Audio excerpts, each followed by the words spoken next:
ওই গোলটা খাওয়ার পরে বাংলাদেশ যখন খেয়েছে তখন ব্যাপারটা আমাদের সাধারণই লেগেছে, কারণ বাংলাদেশকে এইরকম পরিস্থিতিতে এত গোল খেতে দেখেছি।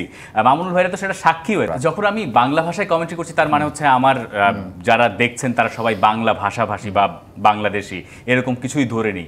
তো ওই গোলটার পরে আমি আসলে নিজেই বিশ্বাস করতে পারছিলাম যে গোল হয়েছে। আমার ধারণা স্টেডিয়ামে যারা ছিলেন দর্শক তারা ভেবেছিলেন যে এর মনে গোল হয় না, এটা অন্য কিছু একটা ঘটেছে, মানে এরকম কিছু হতে পারে না। তো ওই গোলটা খাওয়ার পরে বাংলাদেশ যখন খেয়েছে তখন ব্যাপারটা আমাদের সাধারণই লেগেছে, কারণ বাংলাদেশকে এইরকম পরিস্থিতিতে এত গোল খেতে দেখেছি। মামুনুল ভাইরা তো সেটা সাক্ষী হয়েছে, কিন্তু আমি আসলে এত গোল খেতে দেখেছি। এবং গোল খাওয়ার টাইমিংয়ের কথা বলছিলেন না, যে ফার্স্ট হাফের শেষে আপনি কালকেও গোল খেয়েছেন ফার্স্ট হাফের অ্যাডেড টাইমের শেষ মিনিটে 50তম মিনিটে, সেকেন্ড হাফের প্রথম 5 মিনিটে আপনি গোল খেয়েছেন।